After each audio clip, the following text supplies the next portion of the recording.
Imo na.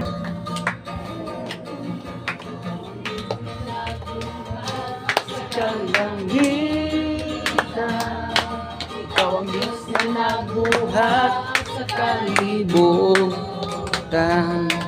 Ikaw ang Diyos na nagbuhat sa tanang may kinabuhi. Sa imong ngalan, pagasimbahon ka, yes Lord God. Diyos nga gaman, pagasimbahon ka.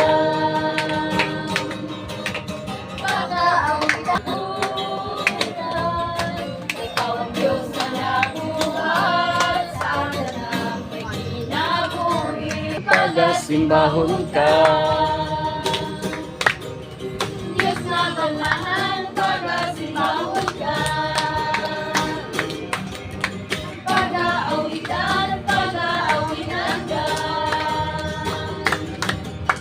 Diyos na ganahan, pagasimbahon ka. Pagasimbahon ka.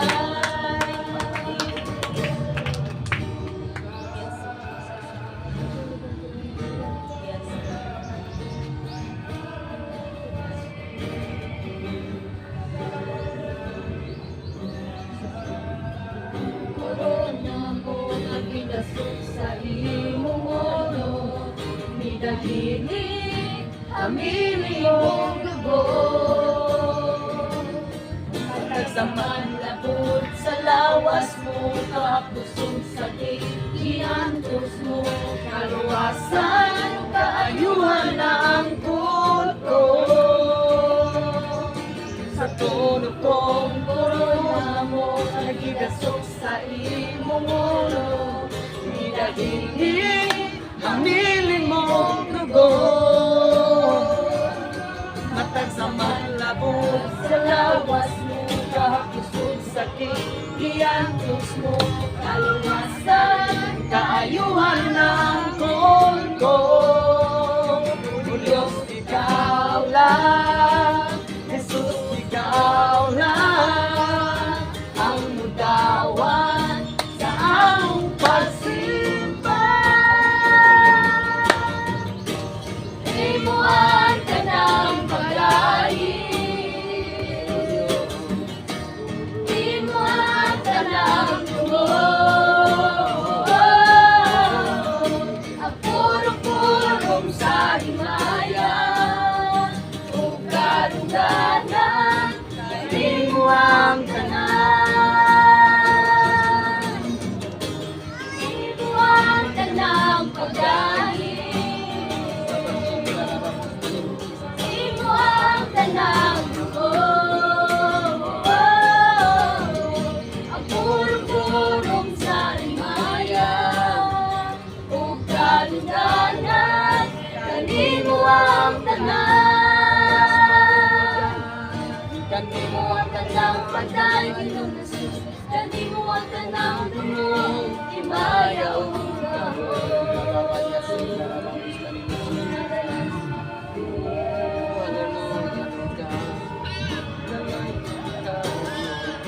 Dalay mo ka, Pastor Rodelino, pining prayer.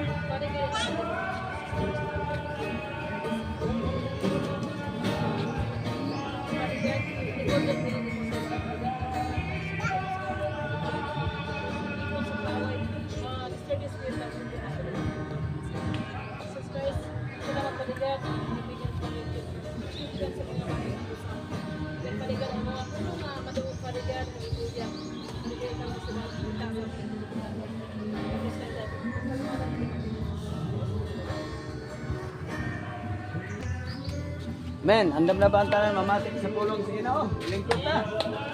Okay, so ihatag ang panahon karon sa magdala sa pulong sa Ginoo. Hallelujah. Ano to sa dasod, dasod. Amen. Tayo sa kabalo ka sa dasod sa Juan. Ulot. Karon? Karata?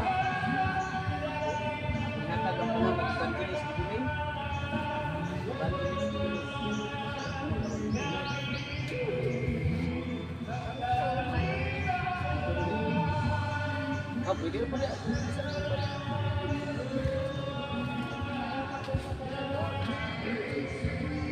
Ang isang yaw nga nagsugod na ang paghari sa Diyos. Ayuhan ninyo ang mga masakiton, banhawa ang mga patay, ug hiluoy ang mga sandakon, ug hingindi ang mga yawa. Nakadawat kamo nga walay bayad, ug sa panghatag kamo nga walay pagpangayad Amen. bayad. Amen. Mato ang tulong sa Diyos. Mag-apos na ta. Father God in the mighty name of Jesus Christ, Lord, ay nakawang Lord, ug matasukin ni sa mga nahulong presentasin. Father God, ug mo kaning may apply sa pagkakusan ng mga lalay ko o Diyos sa wala ka makusan. In the mighty name of Jesus Christ, Jesus name we pray. Amen. So, no, ang pulong atong pagambitan, again, ang pulong atong pagambitan, diri makita sa Mateo, Kapitulo 10, versikulo 7, ug 8. Duha rin siya ka verse atong ang gihatag sa guide. So, lagay siya diri sa verse 7. Lakaw kamo og isang yaw nga nagsugod na ang paghari sa Dios. Amen. So, kinsa man ning gisugo, kini siya sugo man, wala hari na ang Dios. Dili lang ang mga pastor or mga elder ani ang gisugo, kundi kitang tanan. Amen. Kitang tanan nga nakadungog sa iyang pulong, usapot ta sa gihatagan og tahas sa Dios nga musulti nga naghari na siya, nagsugod na siya paghari. So nagayon siya diri nga ayuhan ninyo ang mga masakiton, banhawa ang mga patay, hinduoy ang mga sandaon, ug hinginli ang mga yawa. Nakadawat kamo nga walay bayad, ug sa panghatag kamo nga walay pagpangayog bayad. So so dito sa Hebrews chapter 2 verse 4, nagaano siya dito nga ang Espiritu Santo adto na siya daghan nga mga gasa. So nagayon siya diri nga ayuhan ninyo ang mga masakiton, banhawa ang mga patay, ug hinluoy ang mga sandahon, ug hinindi ang mga yawa. So nagayon ang pulong sa Dios nga gihatagan ta niya ug katungod nabaw sa yawa. So ang yawa nagayon siya nga hinginlan. So unsa na nagayon siya dito sa Juan Kapitulo 14 versikulo 23, nasa diha nga nahigugmatan sa Dios ug nagatumanta sa iyang mga sugo, higugmanta sa Amahan ug si Jesus Christ ug ang Amahan moan na og puyo diha kanato. So si Jesus Christ nagaingon siya nga si Jesus sa John 1:1 nga sa wala pay nabuot bisan unsa ang pulong diha na ang pulong uban sa Dios ug ang pulong Dios. So nagayon pa siya dito sa Juan 14:6 na si Jesus Christ ang dalan, ang kamatuoran ug ang kinabuhi, wala makaadto sa man kundi ni moagi kaniya. So sa diha nga nakadawat ta sa maong gahom, sa diha nga gihigugma nato ang pulong sa Dios ug gituman nato ang iyang mga sugo, nagaingon siya nga mupuyo siya diri sa ato. So wala sa diha nga mupuyo na siya diri sa ato, walay rason nga di ta makapanghingilin Amen. ug mga yawa pinagi sa iyang ngalan. Tungod kay nagaingon sugo man pud niya, gawas nga niingon siya nga panglakaw, nagasugo sab siya nga ayuha ninyo ang mga masakiton ug banhawa ang mga patay.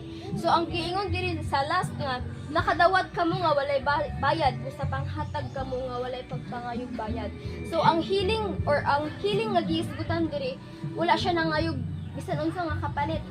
Tungod kay nadawat nimo ang ni siya gasa mo gud siya na ang pagpanghingilin is gasa na siya sa magikan sa Espiritu Santo.